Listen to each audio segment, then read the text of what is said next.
United nation संयुक्त राष्ट्र के विभिन्न अंग। जैसा कि हम पिछले वीडियो में संयुक्त राष्ट्र के पहले भाग में पढ़ चुके हैं, संयुक्त राष्ट्र की स्थापना कब हुई और ये क्यों अस्तित्व में आया, इसकी क्यों आवश्यकता पड़ी। तो हम इस वीडियो में संयुक्त राष्ट्र के विभिन्न अंग विस्तार से पढ़ेंगे। नाम तो मैं आपको पिछली वीडियो में बता ही चुका था, लेकिन एक बार फिर से देख लेते हैं। इसके 6 भाग हैं और एग्ज़ाम में यह क्वेश्चन बनता भी है कि यूनाइटेड नेशन के इनमें से कौन सा भाग नहीं है या फिर कितने भाग हैं, इस टाइप से। तो इसका सबसे पहला जनरल असेंबली, जो कि इसका सबसे मेन है, और सेकंड सिक्योरिटी काउंसिल, तीसरा economic and social council, third transparency council और पांचवा इंटरनेशनल कोर्ट ऑफ जस्टिस, और 6 नंबर में है सेक्रेटेरिएट। अब हम एक एक पार्ट के बारे में विस्तार से पढ़ेंगे। तो जनरल असेंबली, संयुक्त राष्ट्र महासभा, इसमें सभी सदस्य देशों के प्रतिनिधि सम्मिलित होते हैं, इसलिए इसे विश्व की लघु संसद भी कहा जाता है। अब आप समझ ही सकते हैं विश्व इसके कितने सदस्य हैं, 193। तो ये पूरी वर्ल्ड की संसद ही है, तो इसे लघु संसद कहते हैं। ये एक फैक्चुअल डाटा है। प्रत्येक सदस्य देश इसमें 5 सदस्य भेज सकता है, लेकिन उसका वोट एक ही रहेगा। कोई भी सदस्य देश है वो इसमें अपने 5 सदस्य भेज सकता है, लेकिन उसका वोट एक ही मान्य रहेगा। 5 सदस्य अलग अलग वोट नहीं करेंगे। महत्वपूर्ण प्रश्न जैसे शांति सुरक्षा से जुड़े मुद्दे पर नए सदस्यों को प्रवेश और बजट निर्माण के लिए 2/3 बहुमत की आवश्यकता होती है। जब इस महासभा में महत्वपूर्ण प्रश्न और शांति एवं सुरक्षा से जुड़े मुद्दे और कोई देश है जो इसकी सदस्यता लेना चाह रहा है और इसका जो बजट घोषित होना है, तो इस तरीके के मुद्दे पे 2/3 बहुमत की आवश्यकता होती है। सुरक्षा परिषद की संस्तुति पर अंतर्राष्ट्रीय न्यायालय के न्यायाधीश, नए देशों की सदस्यता, महासचिव की नियुक्ति, राष्ट्र संघ का बजट पारित करना आदि महासभा के कार्य हैं। ये तो महासभा के कार्य हुए।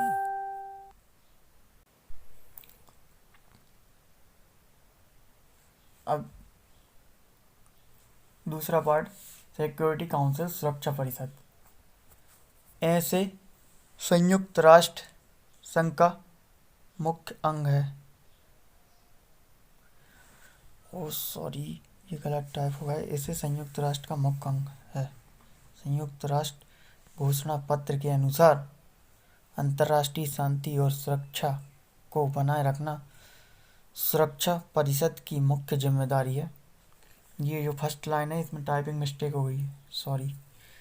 इसे दुनिया की पुलिसमैन भी कहा जाता है। इसमें 15 सदस्य होते हैं, जिनमें 5 स्थायी सदस्य और 10 अस्थायी सदस्य। 5 सदस्य जो कि स्थायी हैं उनके नाम हैं अमेरिका, रूस, ब्रिटेन, फ्रांस, चीन। और मैं आपको बता दूं, वर्तमान में अभी भारत संयुक्त राष्ट्र सुरक्षा परिषद का अस्थायी सदस्य बना है 2 वर्ष के लिए। चलिए नेक्स्ट स्लाइड पे चलते हैं। सुरक्षा परिषद के प्रत्येक सदस्य का एक वोट होता है। प्रक्रिया संबंधी मामलों में निर्णय के लिए 15 में से 9 सदस्यों द्वारा सकारात्मक मतदान अवश्य होता है, जिसमें 5 स्थायी सदस्य देशों का सकारात्मक मत आवश्यक होता है। तो आप समझ सकते हैं, इसमें जब भी कोई मतदान होगा तो जो 5 सदस्य हैं जो कि स्थायी हैं, यदि इनमें से एक भी अपना वोट नहीं देता है तो किसी भी तरीके के मामलों में निर्णय नहीं लिया जा सकता। यदि 5 सदस्य इसके देते हैं और टोटल 9 सदस्यों का सकारात्मक मतदान होता है जब भी इसे पास माना जाएगा। लेकिन यदि इन 5 स्थायी सदस्य में से कोई एक भी सदस्य अपना वोट नकारात्मक कर दे तो उसे निर्णय को नकारात्मक रखेंगे। 5 स्थायी सदस्य देशों की सहमति को महान शक्तियों की आम सहमति और वीटो की शक्ति के रूप में जाना जाता है। जो 5 सदस्य स्थायी सदस्य हैं उन्हें वीटो शक्ति प्राप्त है, मतलब इस टाइप की शक्ति को वीटो बोलेंगे। यदि कोई स्थायी सदस्य किसी निर्णय को यदि कोई स्थायी सदस्य किसी निर्णय को सहमत नहीं है तो वह नकारात्मक मतदान करके वीटो के अधिकार का उपयोग कर सकता है। इस दशा में 15 में से 14 सदस्य देश के समर्थन के बावजूद प्रस्ताव स्वीकृत नहीं होगा। ये जो वही बात है अभी मैंने आपको ऊपर बताई। ठीक है, चलो नेक्स्ट स्लाइड पे चलते हैं। संयुक्त राष्ट्र मानवाधिकार परिषद UNHRC United nation human rights council का गठन 2006 में किया गया। इसने मानवाधिकार आयोग का स्थान लिया। इस परिषद के कुल 47 सदस्य इस प्रकार चयनित किए गए हैं। तो इससे पहले जब ये संयुक्त राष्ट्र मानवाधिकार परिषद नहीं था तो इससे पहले था मानवाधिकार आयोग, और इसके बारे में और डिटेल में पढ़ेंगे। अभी मैं आपको बता दे रहा हूँ कि इसमें जो 47 सदस्य देश हैं इनका विभाजन किस तरीके से किया गया है। तो ये मैंने टेबल बनाई है। यहाँ पे एक साइड लिखा है महाद्वीप का नाम और उस महाद्वीप से लिए गए देशों की संख्या। तो एशिया से इसमें 13 देश शामिल हैं और अफ्रीका से भी 13, पूर्वी यूरोप से 6 कंट्री शामिल हैं और पश्चिमी यूरोप से 7, लैटिन अमेरिका एवं कैरेबियाई से 8 देश शामिल हैं। नेक्स्ट स्लाइड पर चलते हैं। यह संस्था सीधे महासभा के अधीन होगी। आप देख पा रहे हैं कि अभी मैंने जो आपको 6 भाग बताए इसे आप भाग में काउंट नहीं करेंगे, इसे महासभा के अधीन है। ये क्या संयुक्त राष्ट्र मानवाधिकार परिषद, संयुक्त राष्ट्र मानवाधिकार परिषद महासभा के अधीन है, ये इसका भाग नहीं है। और इसमें लिखा है यह संस्था सीधे महासभा के अधीन होगी, जबकि मानवाधिकार आयोग संयुक्त राष्ट्र संघ की आर्थिक एवं सामाजिक परिषद के अधीन था।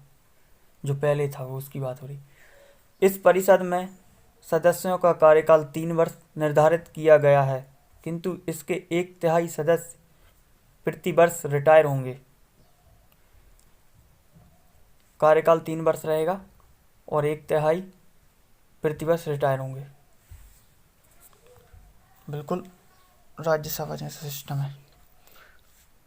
UNHRC के अस्तित्व में आने के बाद इसमें प्रथम याचिका नोबेल पुरस्कार विजेता, इन्होंने नोबेल पुरस्कार जीता 1991 में, एवं म्यांमार की लोकतंत्रवादी नेता आंग सान सूकी की ओर से दायर की गई थी।